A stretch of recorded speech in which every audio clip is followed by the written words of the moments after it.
Selamat pagi Bapak Ibu semua. Sebelum kita mendengarkan firman Tuhan, mari kita berdoa terlebih dahulu. Terima kasih Tuhan, pada pagi hari ini kami akan mendengarkan firman-Mu. Biarlah Tuhan menolong kami, membuka hati kami, membuka pendengaran kami, sehingga kami siap mendengarkan firman-Mu Tuhan. Kami siap menerima firman-Mu yang menegur dan memperbaharui hati kami, sehingga hidup kami diperbaharui dan kami jadi baru. Sama seperti Engkau ya Tuhan, Engkau memperbaharui kami dan Engkau menjadikan kami sesuai dengan rencana-Mu. Dan kami akan mendengarkan firman-Mu hanya di dalam nama Tuhan Yesus. Kami sudah berdoa dan mengucap syukur. Haleluya. Amin. Selamat pagi Bapak Ibu semua jemaat GPDI Pelita Kasih Family Solo. Hari ini satu judul yang baik menjadi perenungan kita, yaitu keempat Tuhan Roh Kudus dan kemudian apa yang perlu kita lakukan. Kalimat ini menjadi satu judul dan satu perenungan kita. Mengapa? Karena selama ini menjadi tantangan bagi kita. Orang tidak pernah melihat kepenuhan Roh Kudus dalam kehidupan kita sebagai kepenuhan Roh Kudus saja. Orang melihat bahwa ketika kita menyatakan diri kita dipenuhi oleh Roh Kudus, dibimbing oleh Roh Kudus, orang akan meminta bukti dan orang akan meminta apa yang sebenarnya terjadi ketika kamu dipenuhi Roh Kudus. Nah, Bapak Ibu, seringkali yang terjadi dalam kehidupan kita terlalu fokus pada kepenuhan Roh Kudus itu. Kita terlalu semangat dan menjiwai ketika kita dipenuhi dan kita bisa berbahasa roh, kita berdoa, mungkin kita hanyut dalam doa kita, penyembahan kita. Tuhan membuat hati kita tenang, membuat hati kita betul-betul masuk dalam satu dimensi rohani yang luar biasa. Tapi orang lain tidak melihat itu. Orang lain melihat apa yang sedang terjadi, apa yang akan terjadi dalam kehidupan kita. Nah, hari ini kita akan lihat, hari ini firman Tuhan akan mengingatkan kita bahwa kepenuhan Roh Kudus itu merupakan satu kulit dalam satu Pentakosta ini. Kepenuhan Roh Kudus itu bukan hasil akhir dari satu perjalanan iman kita, perjalanan rohani kita. Tapi kepenuhan Roh Kudus itu merupakan awal dari sebuah perubahan besar, transformasi dalam kehidupan kita. Nah, orang akan melihat, orang akan bertanya, dan orang akan menuntut bagi kita. Ketika kita tidak bisa membuktikan fungsi Roh Kudus dalam kehidupan kita tidak bisa menjadi satu suratan terbuka yang dibaca oleh orang lain. Jika kehidupan kita tidak berubah ketika kita kepenuhan Roh Kudus, cuma berbedanya dalam kehidupan kita yang lama, kita tidak bisa bahasa roh dan sekarang bahasa roh. Yang kemudian terjadi adalah orang lain akan tidak melihat satu gerakan apapun. Dia tidak akan memberikan satu penghargaan apapun. Karena orang lain melihat dan orang lain menuntut sebuah perubahan dalam kehidupan kita.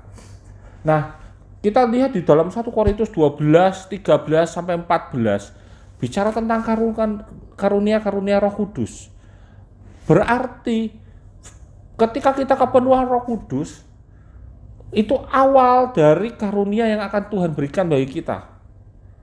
Ada karunia untuk mengetahui ilmu pengetahuan, menguasai hikmat, untuk menguasai bahasa roh, dan untuk menerjemahkan bahasa roh. Semua ada fungsinya. Nah, hari ini kita belajar, kalau kita sudah kepenuhan Roh Kudus, apa yang harus kita lakukan? Bapak Ibu, kepenuhan Roh Kudus seperti yang saya katakan di awal, itu hanya cover dari bagaimana bukti dari impartasi Roh Kudus itu dalam kehidupan kita. Nah, selanjutnya adalah ada 3 hal. Yang pertama, ketika kita kepenuhan Roh Kudus, kita dituntut untuk berubah dalam kehidupan kita. Ada satu ayat yang baik dalam Kisah Rasul pasal 2 ayat 14. Judulnya adalah Khotbah Petrus. Maka bangkitlah Petrus berdiri dengan ke-11 rasul itu, dan dengan suara nyaring ia berkata kepada mereka, Hai kamu orang Yahudi dan kamu semua yang tinggal di Yerusalem, ketahuilah dan camkanlah perkataanku ini. Nah, Bapak Ibu, jika kita melihat bahwa Petrus yang sebelumnya ketika Yesus akan ditangkap, dia lari dan dia menyangkal Yesus 3 kali saat Yesus disiksa.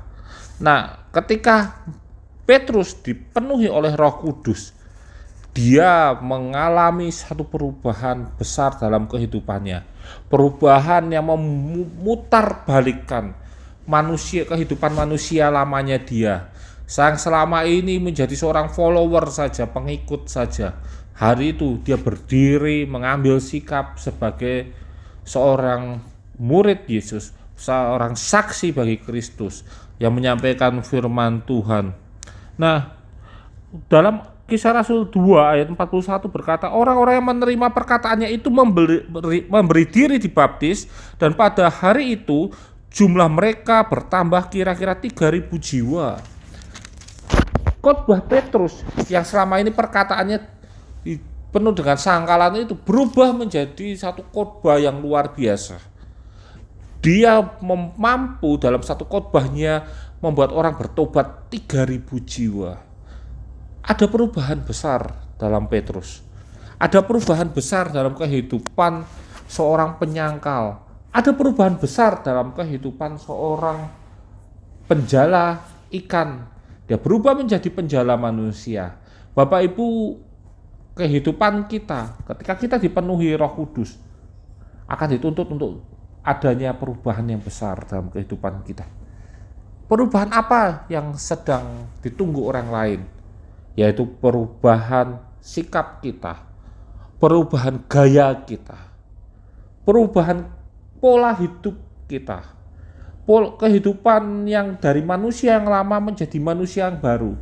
Mungkin dulu kita menjadi seorang yang gerusa-gerusu, kita yang orang yang emosional, kita orang tidak bisa mengelola hidup kita, menjadi orang yang disiplin, orang yang mampu mengelola hidup kita, menjadi orang yang tenang, menjadi orang yang berhikmat, berpengetahuan, bukan cuma sekedar omong kosong dalam kehidupannya. Ada perubahan yang besar ketika dia menerima firman Tuhan, ketika kita menerima firman Tuhan, dan ketika kita menerima Roh Kudus dalam kehidupan kita. Kenapa? Karena firman Tuhan yang selama ini hanya kita dengar, firman Tuhan itu masuk dalam kehidupan kita, dan firman Tuhan itu memperbaiki dan memperbaharui kehidupan kita. Itulah perubahan yang kita butuhkan dan kita harus lakukan dalam kehidupan kita ketika kita dipenuhi Roh Kudus. Sama seperti Petrus. Yang kedua, setelah kita berubah, kita dituntut untuk berfungsi dengan baik. Berfungsi, mengapa dikatakan berfungsi? Karena mungkin kehidupan lama kita ini menjadi seorang yang yang saya katakan tidak berguna dalam kehidupan. Kadang kita adalah troublemaker-nya, kita pembuat masalahnya. Ketika ada kita, bukannya masalah selesai, malah tambah masalah. Ketika ada kita, malah kehidupan di lingkungan tidak nyaman. Ketika ada kita, orang jadi was-was, cemas. Ketika ada kita, orang malah jadi sedih, mungkin mencuriga, saling curiga. Kita menjadi pemecah, bukan pemersatu. Hari ini ketika engkau menerima Yesus dan Roh Kudus ada dalam kehidupan kita, Roh Kudus akan mengajarkan padamu bagaimana kita bisa berfungsi dalam kehidupan kita.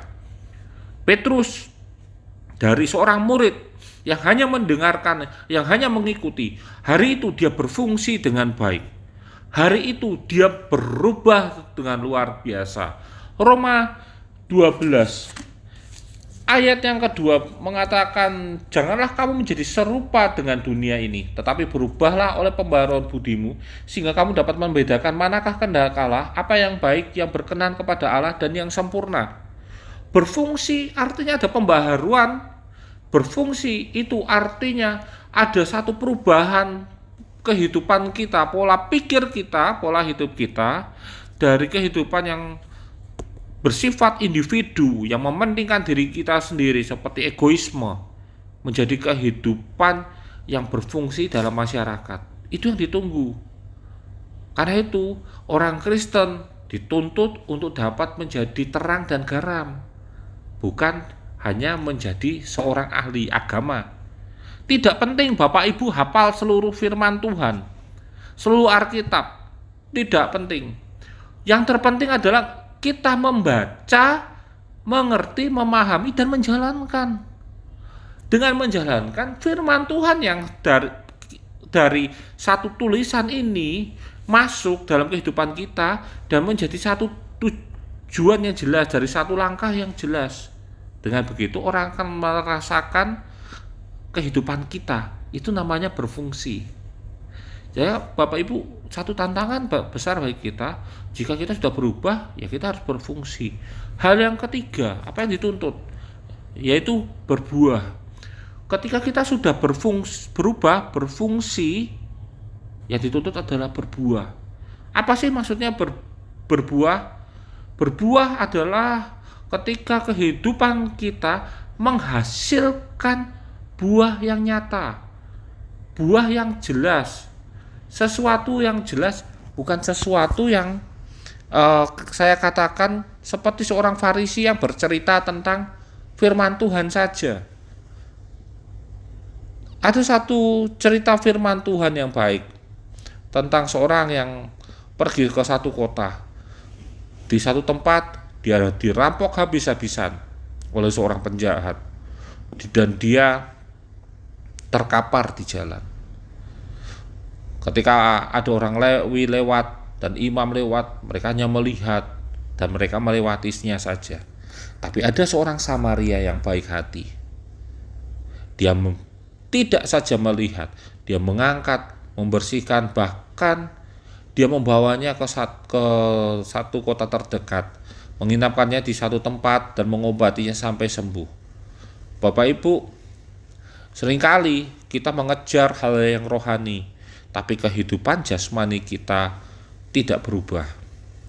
Seringkali kita mengejar satu kehidupan rohani atau pemahaman firman Tuhan, atau kita mengejar berkat surgawi, tapi kehidupan kita, baik itu di keluarga kita, di lingkungan kita tidak lebih baik dari kehidupan kita sebelum kita menerima Yesus.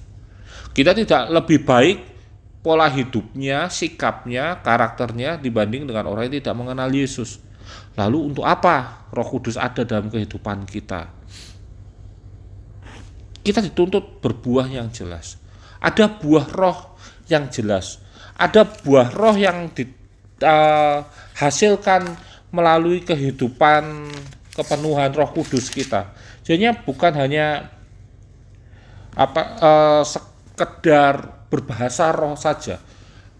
Bahasa roh hanya cover yang saya katakan tadi. Tapi roh yang hidup dalam kehidupan kita itu menghasilkan satu buah. Dalam Galatia 5 ayat 22 dan sampai 23 berkata, tetapi buah roh ialah kasih, sukacita, damai sejahtera, kesabaran, kemurahan, kebaikan, kesetiaan, kelemah lembutan, penguasaan diri. Tidak ada hukum yang menentang hal itu. 3 hal yang kita pelajari tadi itu merupakan satu kesatuan. Berubah, berfungsi, dan berbuah. 3 hal ini tidak bisa Bapak Ibu berkata saya cuma berubah saja, tidak bisa. Kalau Anda cuma bisa berubah saja, tapi tidak berfungsi dan berbuah, itu tidak ada perubahan. Kita berusaha berfungsi, tapi kehidupan kita masih kehidupan yang lama. Orang tidak akan melihat. Kita mungkin bisa menghasilkan buah. Kita mungkin menjadi seorang yang terlihat memberikan kasih, tapi itu satu kemunafikan jika sikap kita di luar atau sikap kita kepada orang lain sangat-sangat berbeda. Kita di rumah menjadi seorang yang galak, di luar kita menjadi seorang yang baik. Itu namanya munafik. Itu memakai topeng kebohongan. Dan Tuhan sangat membenci hal tersebut. Pertanyaannya terakhir adalah, mengapa Roh Kudus tidak berfungsi baik di kehidupan kita? Hanya satu jawaban. Karena ketika kita menerima Roh Kudus, kita hanya menerima Roh Kudus tanpa mengenal siapakah Yesus itu. Karena itu Bapak Ibu ada proses terlebih dahulu sebelum kita menerima Roh Kudus, yaitu apa? Mengenal Yesus dan karyanya. Agar Roh Kudus masuk dalam kehidupan kita dan berfungsi dengan baik, maka kita butuh mengenal Yesus. Ketika kita mengenal Yesus, ada kerendahan hati yang kita butuhkan. Ketika kita mengenal Yesus, ada penyerahan hidup dalam kehidupan kita. Penyerahan hidup inilah kunci Roh Kudus bisa menuntun kita. Roh Kudus tidak bertentangan dengan pemikiran kita. Roh Kudus tidak beradu dengan ego kita. Roh Kudus tidak berlawanan dengan tujuan hidup kita. Tapi satu hal, Roh Kudus sejalan dengan rencana Allah dalam kehidupan kita. Dan percayalah bahwa Tuhan Yesus akan memberkati kita. Kepenuhan Roh Kudus menjadi awal transformasi dalam kehidupan kita, dan kepenuhan Roh Kudus menjadi dasar kehidupan kita untuk menjadi manusia Kristus yang lebih baik lagi. Tuhan memberkati kita semua. Mari kita berdoa. Terima kasih Tuhan, hari ini Engkau mengingatkan kami agar kami tidak berhenti di kepenuhan Roh Kudus, tidak hanya berhenti dalam kehidupan berbahasa roh kami, tapi biarlah kami mampu merubah hati kami, hidup kami, pikiran kami menjadi manusia yang baru.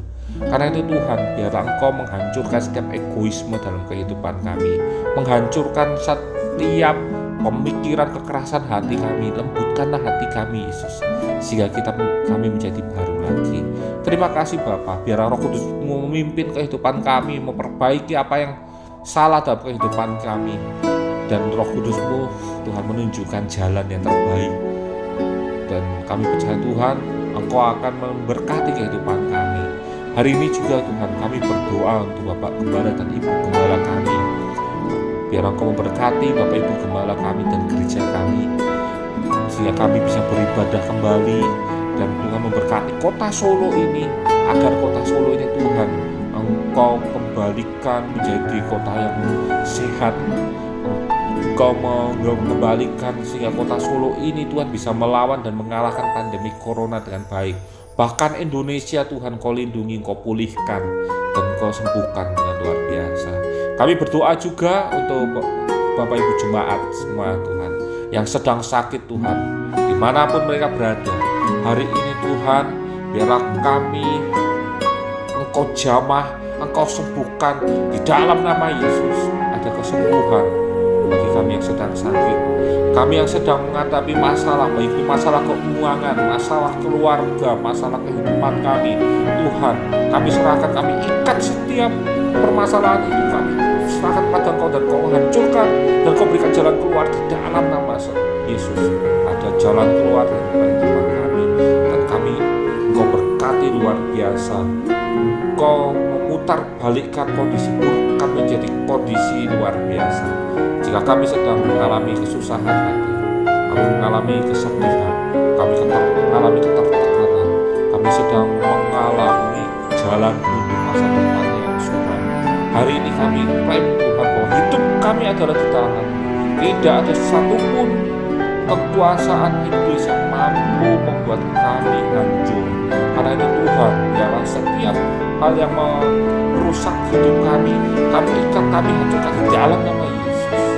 Engkau berikan kelegaan dalam kehidupan kami. Biarlah rencana-Mu, rancangan damai sejahtera itu dalam kehidupan kami. Terima kasih Bapa, terima kasih Yesus. Dan kami akan tutup ibadah online ini dalam nama Tuhan